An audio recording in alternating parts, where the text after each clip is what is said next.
What's up, y'all? Welcome to the Chris Gunther Show. Thank you so much for watching. Remember to like and share this video. I would greatly appreciate it. As we all know, high school basketball is right around the corner. So without any further ado, the Chris Gunther Show welcomes Coach Upshire. What's up with you, Coach? What's up, Chris? How are you, bud? Man, it's good to see you, I man. know.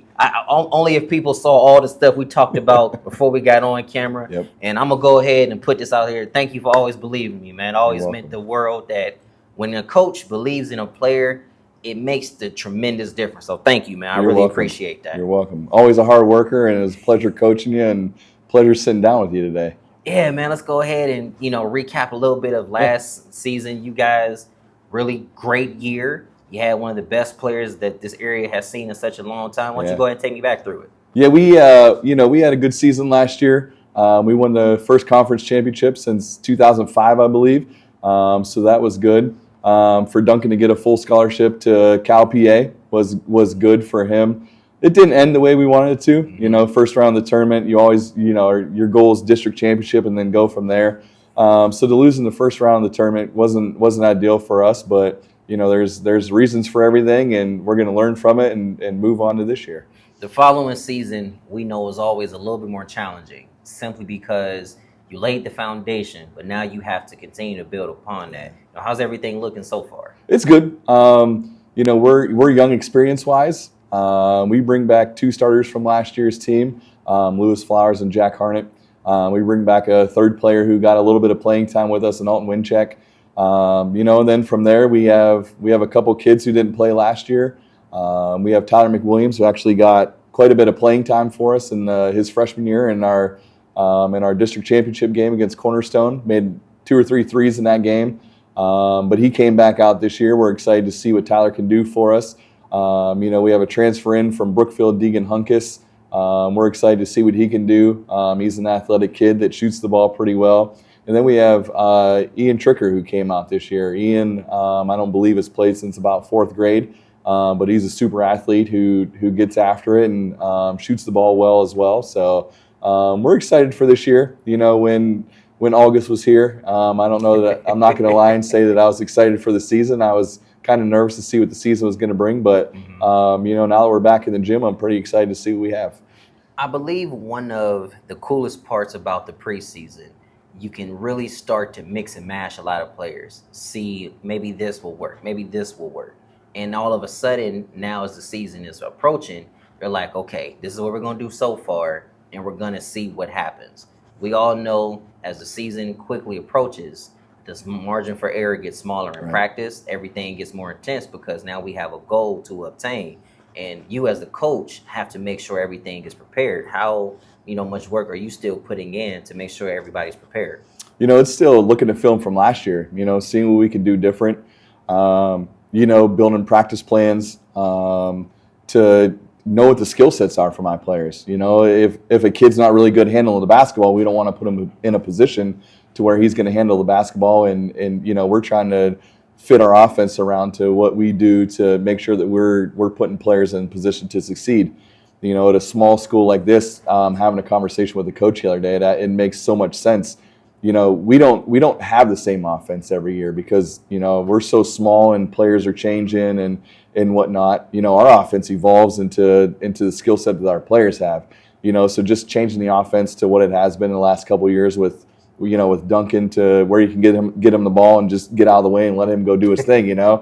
We don't have those types of players right now. By the end of the season, yeah, we could have those types of players, but for right now, we're trying to put our players in positions to succeed. And just learning skill sets. We feel like we're going to shoot the ball really well this year. So our goal is to get up 30 to 35 threes a game. And I know that sounds crazy to a lot of people, but that's in today's day and age. Like that's the name of the game. So we're trying to get up as many shots as we can every night. What is for you the most important part about coaching? Because we can always have the X's and O's, and I walked into the locker room, I saw the board. I'm like, wow, I haven't seen a board since I played. But, what do you feel is the most important part about coaching? The after the game. And I don't mean like after the game. I mean after you're done playing. Sitting down with you, knowing how successful you are. Just talking to former players and hearing, how they're successful. Talking to a former player actually just yesterday.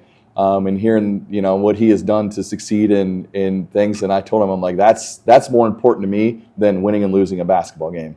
I've won over 100 basketball games, but seeing guys like you and Dez and Lavelle and those dudes succeed, like that means way more to me than any win that I've ever had in my coaching career. Because I'm able to gloat a little bit and talk about you guys, and like just seeing you guys do what you do, and that makes me way happier than any win I've ever had. Wins are pretty cool to still have, though. You had mentioned you had 100 wins as a coaching career, and I want to say you're one of the youngest ones to do that too. Here you are back in your old stomping grounds. Does it ever feel like such a surreal moment every time you come into the gym and say, wow, like I played here, now I'm the coach here? Like how does every time you walk into the gym, those mixtures of emotions, how does that feel? Yeah, it's cool because this is the town that raised me. I grew up here. I lived here throughout. I still live here now. Coach here, teach here. This is a town that raised me. One of my favorite quotes is "Support those who support you." So we get out in the community and try and support the community members and the businesses that support us throughout the year. Those are moments that get a little emotional for me. Knowing that I can come back here and do what I do and have the people support me and the community support me, and support my team, and we get out and support them as well. In small communities like this, that stuff means a lot. It's hard for me to believe that this school is small, though, because when I walked in and I saw the gym and then I saw the weight room, and now I'm like, this is entirely one, because I believe that the elementary and middle school and high school, it's hard for me to believe this is considered a small school, all right? I just want to put that out there. Yeah. But the coolest part is you're able to impact the players, but you're able also to impact your students and things of that, nature. Mm-hmm. What do you feel for this year is going to be an important year for you all? Like, what is going to be a successful season? Having fun. As a competitive person, that's hard for me to say. But that's been a goal of mine since the season started. I want to have fun this year. And I know losing's not always fun, but I mean, you got to make memories out of wins and losses. So my goal this year, win as many games we can. Try and win the league this year. But most importantly, make memories that you could talk about. Like we still talk about memories from back in the day. Yes, being sir. able to talk about those memories today, and that people understand things and do that when you can go back and have those conversations. Like, oh man, you remember this in the locker room? So those are the things that I'm hoping to accomplish this year. One of my favorite memories with you, I don't know if you remember this, but I do. It was my freshman year. We had just dropped a game to a school that we know we were better than. And as we're walking to the locker room, they're the team that we just lost to. They're high-fiving each other, talking stuff to us. And you got in the locker room and said, now, if that doesn't piss you guys off, I don't know what does. Once we saw how badly our coaches wanted it, that's what made us want it a little bit, more. What was one of your favorite memories from last year? We had a couple of them last year. Getting 100 wins last year was pretty cool. I got it against a pretty tough team in Heartland Christian who ended up beating us in the tournament. So to get that early in the season, honestly, I even talked to my wife beforehand. I was like, it's going to be tough to get it tonight. Winning the league was fun. I still remember going in the locker room afterwards and the guys sitting down, and I'm like, guys, we just won a league championship. Like, what are we doing here, I remember taking the lid off the water bottle and just throwing all over everybody.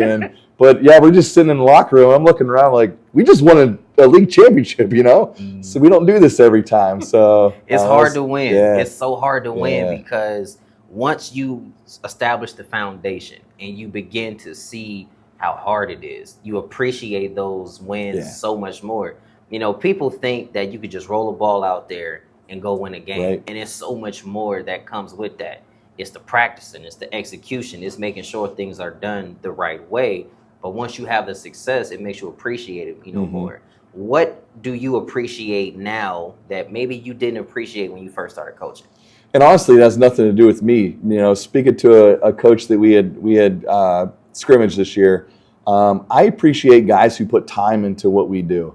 Coaching profession is nothing where you can just, like you said, roll the balls out. But you got to put time into it if you want to be good. You gotta start a youth program. You gotta practice plans. You gotta fundraise. You gotta do all these things.